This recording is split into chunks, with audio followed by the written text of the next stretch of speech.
no privilégio que nós temos de falar de Jesus Cristo a todas as pessoas com quem nós convivemos, de aproveitarmos as oportunidades para nós transmitirmos as virtudes do Senhor Jesus Cristo àqueles que nos cercam e que tanto precisam da salvação de Deus. Será que nós temos feito isso?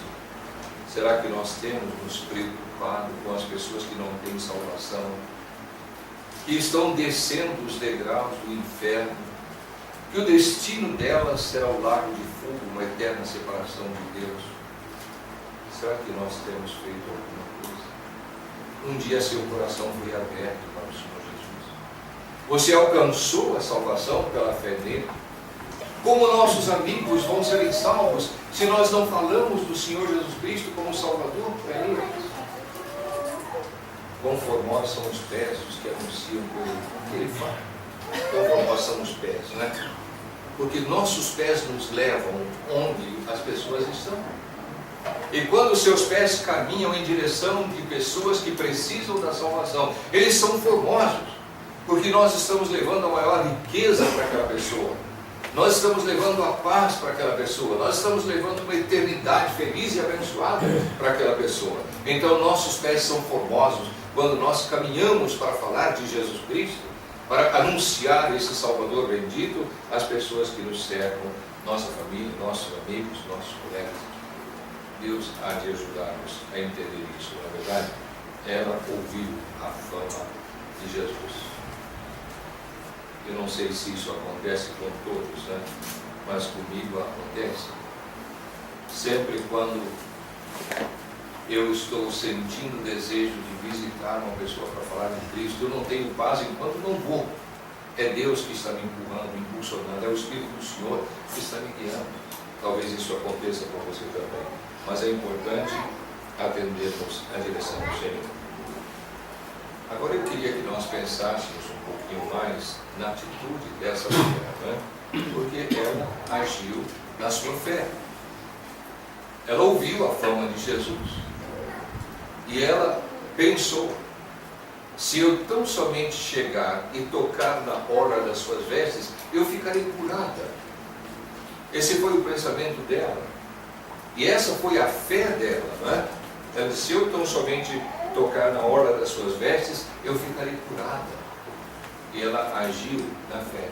Ela aproximou do Senhor com aquela fé de que o Senhor era capaz de ajudá-la, que o Senhor era capaz de abençoá-la.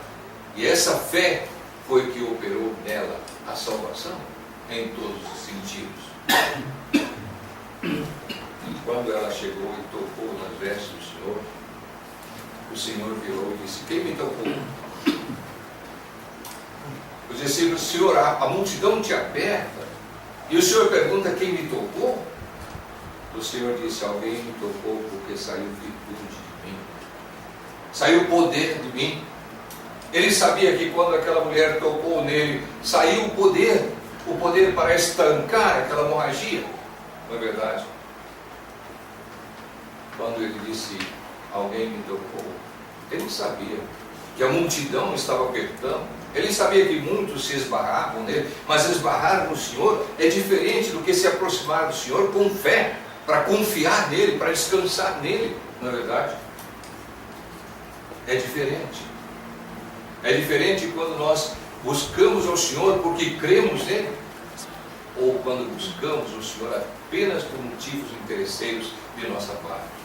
Então nós precisamos exercer a fé. Exercer a fé da forma certa, na pessoa certa, para que nós alcancemos a salvação eterna, para que nós alcancemos a paz que nós tanto desejamos. E quando ela tocou, ela foi curada. Agora, irmãos, um detalhe interessante, porque o Senhor olha ao redor para ver aquela que fizera isso. O texto fala assim, não é? Claro que ele sabia quem era, mas ele queria que aquela pessoa voluntariamente se manifestasse e demonstrasse o seu ato de fé, de forma pública, não é verdade? E a mulher atemorizada e tremendo, como se ela se operar. Ela chega e conta toda a verdade, não é? Ela declarou-lhe toda a verdade. E foi por isso que os evangelistas puderam escrever a história dela. Escrever como ela procurou tantos médicos, até gastar todos os seus recursos, né? Porque ela declarou isso.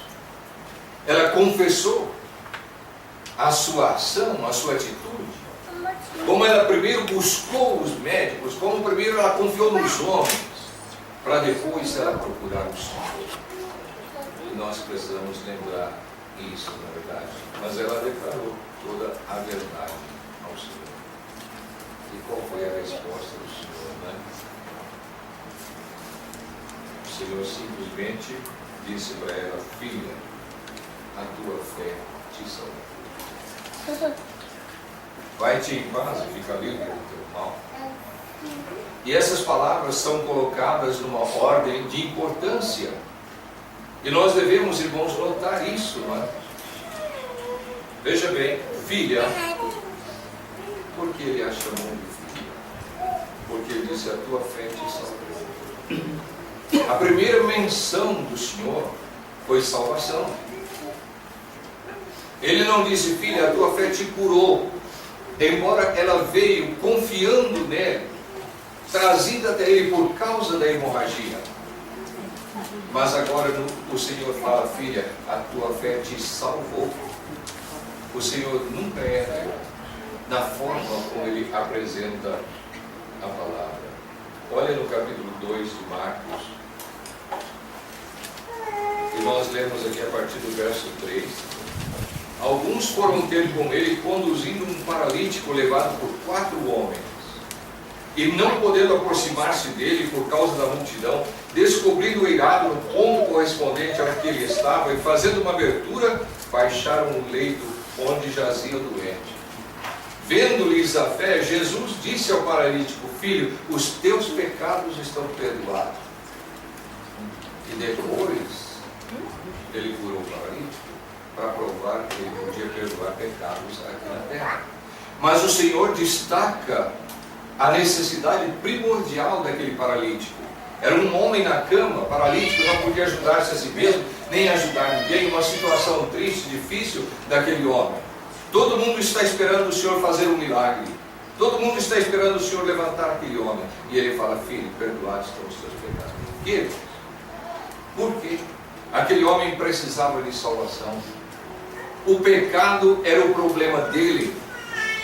O pecado era o problema da mulher de quem nós estamos falando. O pecado é o problema de todas as pessoas no mundo. E a primeira necessidade que nós temos é de